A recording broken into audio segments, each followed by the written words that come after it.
The following podcast may not be for all listeners. Listener discretion is advised. As summer begins to fade and the air carries that first hint of fall, I can't help but reminisce about the season of long, hot days and late nights outdoors. I hope your summer felt as wild and endless as mine did.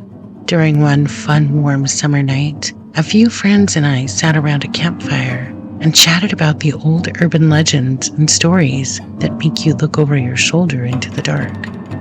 Someone brought up an old tale. The call is coming from inside the house. You know the one. It's the kind of story that gets retold at sleepovers and inspires movies. But what I didn't realize until I started digging is that there is a real horror at the heart of this tale. The story was based loosely on a true crime tale and later inspired a movie. This is Unexplained Realms, and in this episode, we're stepping into the darkness of the unsolved murder of Janett Christman and the terrifying legend that grew from her final night.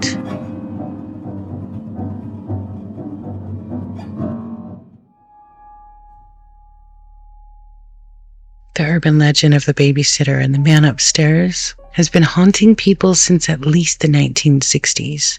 Details shift depending on who's telling the tale or where you happen to hear it. But at its core, the story goes something like this. A teenage girl is babysitting a few children at night. The children have been put to bed upstairs, and the babysitter is downstairs watching TV. The phone rings. The caller tells her, "Check the children." The teenager dismisses the call as a prank and returns to watching television.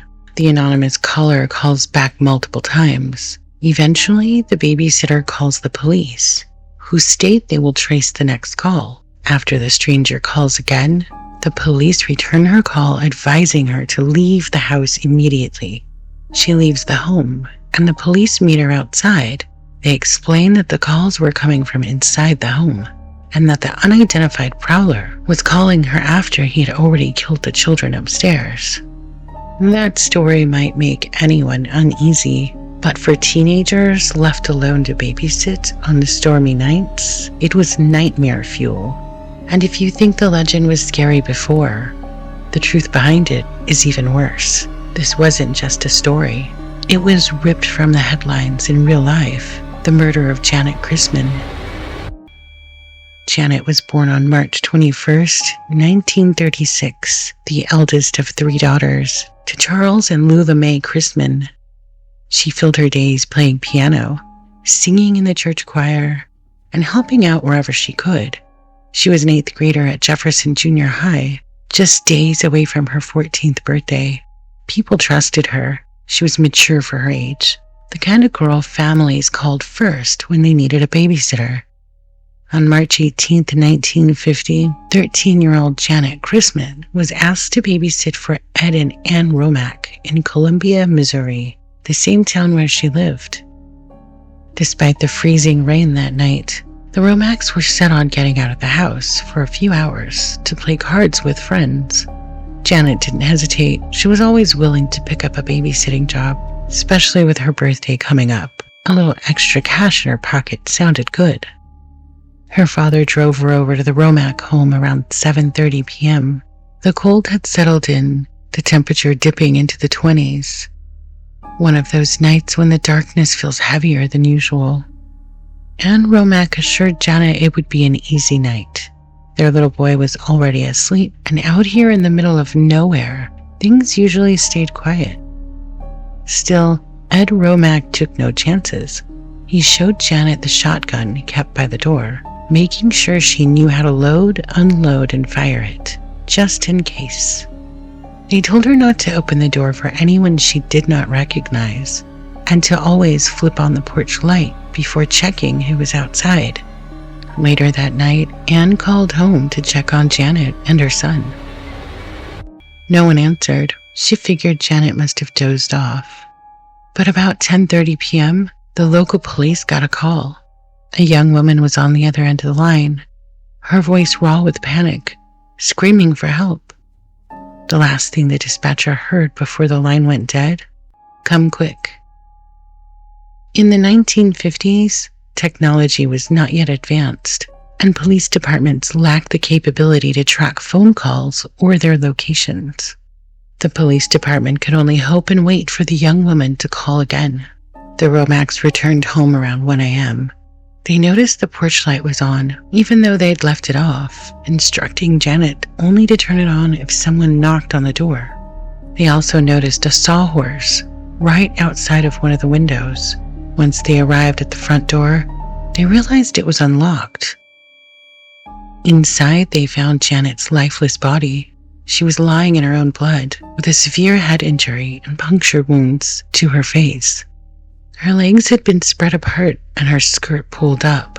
There were scratches on her face and arms, and the cord from an electric iron was wrapped around her neck.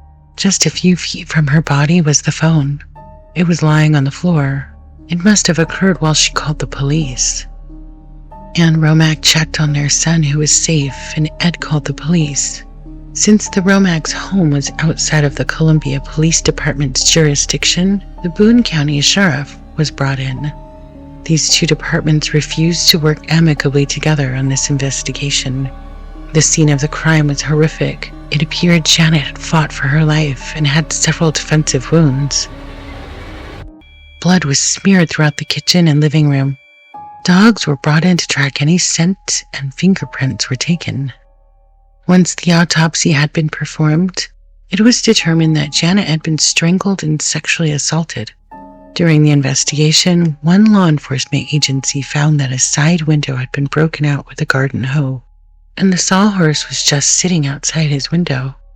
Though the Romack family stated that the garden hoe was kept inside the home, so the perpetrator couldn't have used it to break the window. The other agency believed that Janett must have known the perpetrator, as the porch light was on and the door was unlocked. The shotgun next to the front door was untouched. With no suspects and weeks of questioning family and friends, authorities had no way of knowing who murdered Janett. Some believe it was connected to a murder that occurred similarly 4 years prior, but a suspect in that case had already been tried and put to death. In 1946, just a mile from where Janett would be killed, another young woman, Mary Lou Jenkins, was murdered in her home. Mary Lou was just 20 years old when she was attacked. The circumstances were eerily similar to Janett's case. She was raped, strangled with an extension cord, and left lying in a pool of her own blood. Anxious to solve the case or blame someone, police believe Floyd Cochran was the suspect because he had shot his wife in the shoulder and neck with a 12-gauge shotgun and then attempted suicide. Police interrogated Floyd for 2 days without a lawyer. Floyd was a black man, and word had traveled fast that he was Mary Lou's murderer. Angry mobs formed outside the police station, ready to lynch Floyd. The only connection he had to Mary Lou was that he was the garbage man who serviced her neighborhood. Floyd confessed, but later recanted his confession and stated he was scared of the mobs and the police. It's important to note that Floyd had significant mental challenges, so severe he was rejected from the draft during World War II. Floyd was put on trial for the murder of his wife and also stood trial for the murder of Mary Lou. He was put to death on September 26, 1947. It wasn't until Janett's murder that authorities considered Floyd may have been innocent. Others were listed as possible suspects in Janett's murder, but only one really stood out to me: Robert Mueller. He'd known Ed Romack since their high school days. By 1950, Robert was living in Columbia with his wife, working as a tailor. He was 27 then, and Janett had babysat for him and his family a few times. The most chilling detail was that Robert also knew Mary Lou Jenkins from high school, tying him to both victims in ways that felt less and less like coincidence. Anne Romack stated that Robert often made sexual comments about Janett's body and told Ed he had fantasies of defiling young virgins. The day before Janett was killed, Robert had come to the Romack house to help Anne hem a dress. They worked together in her sewing room where she kept her iron. Anne later recalled that during the visit, Robert tried to grope her. The memory unsettled her, and she couldn't shake the feeling that something was very wrong. It's hard to ignore the detail that Janett was strangled with the cord from that very same iron. The perpetrator would have needed to know exactly where it was kept. A stranger probably wouldn't have found it so quickly. There's another detail too. Robert always carried a mechanical pencil tucked into his jacket pocket, a habit from his work as a tailor. This might explain the strange puncture wounds Janett had. The morning Janett was murdered, Robert called Janett and asked her to babysit for him, but she was already committed to the Romack family. She told him they were going to a friend's to play cards. Robert also attended the card game, but left around 10 p.m. for about an hour. He explained he needed to tend to a sick child at home, but detectives determined he had never gone home to his wife and child during that time. The morning after Janett's murder, Robert called Ed and asked if he needed help cleaning up the crime scene. This was odd, as the news of the horrific scene had not yet been disclosed to the public. Based on some of this, the police used circumstantial evidence as a way of questioning Robert. A warrant was never obtained, but they did question him overnight. Robert passed a lie detector test, and even though the mechanical pencil he had was consistent with the wounds on Janett's body, a grand jury felt there just wasn't enough evidence to convict him.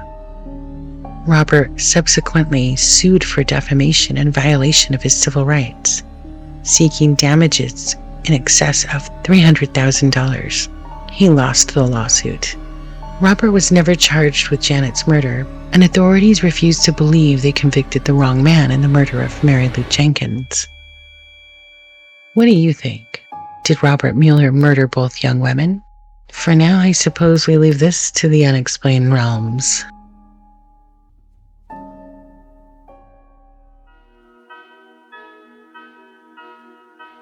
Stories like this crawl under your skin and stay there. The horror is real and the fear lingers because sometimes the truth is worse than anything anyone could dream up. Janett Christman's murder didn't just haunt one small town. It echoed through pop culture, spawning stories and movies that tried to capture that primal fear of being watched, of being hunted, or being alone. The first was the 1979 film When a Stranger Calls, directed by Fred Walton, with Carol Kane and Charles Durning. Decades later, the legend returned for a new generation in the 2006 remake. Both films are easy to find on YouTube, if you're brave enough to revisit the story. But what about the real nightmare?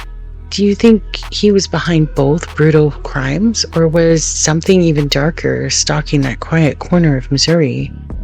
Questions linger and the answers remain just out of reach. Drop a comment on our socials. Let me know what you think. As I wander back into the unexplained realms, I leave you with this thought. Sometimes the scariest stories are the ones that never get closure.